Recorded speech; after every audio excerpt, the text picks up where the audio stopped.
Mindie Kaplan, and I do happy hour with some of Chicago's most interesting people.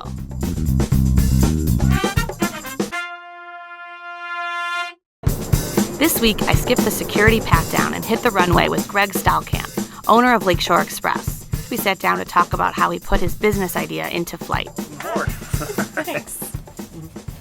Would you like some help with that? Cheers. Cheers. So what was your first flight like? It was overloaded and we actually had to turn some people away. So the demand was good, but unfortunately we had at least 2 months of delays, which really were a lot of headaches. Were you nervous? Was it like surreal? It's your own company and you're on your first flight. What was that like? I was actually on it because I wanted to go on vacation, so it was pretty relaxing and everybody was very pleased with the flight. So when people got off, they were extremely happy that they had found this new service. Tell me how you got involved in aviation. Was it a passion of yours? Did you just fall into it? No, definitely was not a passion. It was really born out of need.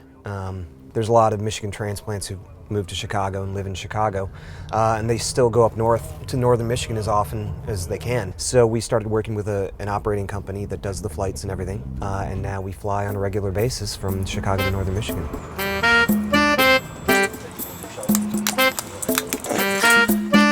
Ironically, it's a startup, but the startup costs are much larger than most startups, and then it also takes time to pan out. But on the other hand, again, there's a monopoly, it's a niche market, no one will ever compete against you. So if you can survive the first 3-4 years, potentially it can be quite lucrative because there's no competition.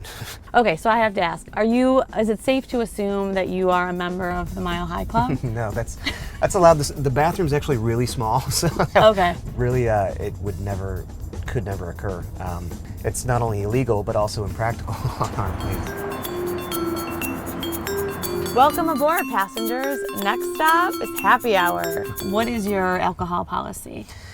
We differentiate ourselves because all services are included. So not only are cocktails and snacks free, but we also don't have any baggage fees.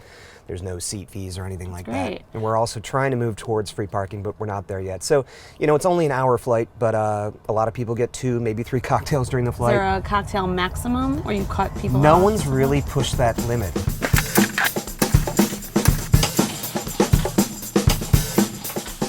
What people really like most is actually being greeted courteously by the flight attendant and seeing a smile when they get on board, which apparently is foreign to them. And if you think about it, it is a bit of a foreign process.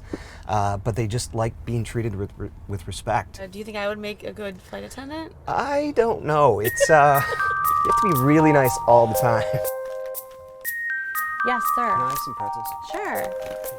Thank you. What about me as a pilot then instead? I would say there's a less likelihood of that.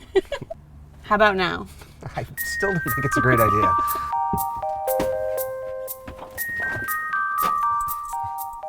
So what happens if I push this emergency button? Too much. Yeah, it's not a good idea. So are you sure you don't think I'm qualified to fly? I'm pretty sure, yeah. They actually go through many years of training. What if you're just like born ready? You're like a flying prodigy. No.